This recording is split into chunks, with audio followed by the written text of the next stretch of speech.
Mari kita berdoa. Bapa Surgawi, Bapa yang kami sembah dalam nama anak-Mu Tuhan Yesus, terima kasih untuk napas kehidupan yang baru yang Tuhan berikan kepada kami. Sebelum kami mulai aktivitas kami mau disapa dengan kebenaran firman Tuhan. Dalam nama Yesus kami berdoa. Amin. Sapaan rohani buat kita pada pagi hari ini, Minggu 28 Januari 2024. Saya ambil dari kitab 1 Korintus pasal yang ke-8 ayat yang ke-9. Demikian kesaksian firman Tuhan. Tetapi jagalah supaya kebebasanmu ini jangan menjadi batu sandungan bagi mereka yang lemah. Jangan menjadi batu sandungan bagi sesama. Ibu, bapak, saudara terkasih dalam nama Tuhan kita Yesus, saya punya pengalaman yang dianggap menjadi batu sandungan bagi orang lain.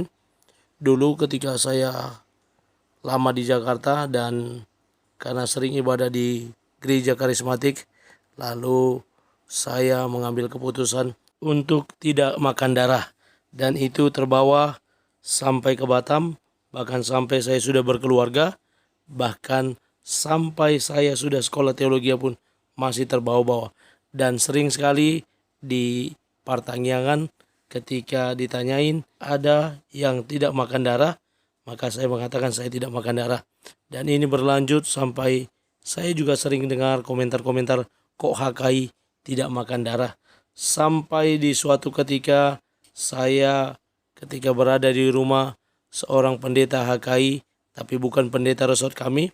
Dan ketika beliau memasak ayam tapi pakai darah, saya bilang saya tidak makan yang berdarah. Lalu komentar beliau berkata, yang banyak atau yang kuat yang kau bawa dari kampungnya, sehingga kau nggak makan darah. Ah, nggak ada, saya nggak ada pegang apa-apa. Saya bilang seperti itu. Lah, kenapa nggak makan darah? Adalah prinsip A. Lalu terjadi argumen dan sampai akhirnya saya katakan oke, untuk membuktikan tidak ada itu, saya makan pun itu. Mulai hari itu saya makan darah. Ibu, bapak, saudara, kalau makanan menjadi sandungan bagi orang lain, maka ada hal yang perlu kita sama-sama pelajari hari ini melalui nats khotbah di minggu hari ini, di mana jangan menjadi batu sandungan bagi orang lain. Ada orang yang tidak kuat imannya, di mana mereka yang kuat imannya mereka makan makanan yang telah dipersembahkan kepada berhala. Dan itu pula yang diingatkan oleh Rasul Paulus, agar satu sama lain boleh saling menguatkan, bukan saling melemahkan, bahkan menjadi batu sandungan. Eleanor Roosevelt berkata, sebuah batu sandungan bagi pesimis adalah batu loncatan bagi yang optimis. Lalu Francisca Todi berkata, pada suatu saat masa lalu harus berhenti menjadi batu sandungan. Pada suatu saat setiap orang harus bangkit dan mencoba lagi. Jangan menjadi batu sandungan bagi orang lain. Kalau itu kemudian menjadi batu sandungan, maka silakan kita sisihkan selama tidak membuat iman kita lemah. Tuhan menguatkan, memampukan kita, sehingga kita justru menjadi berkat, bukan menjadi batu sandungan bagi orang lain.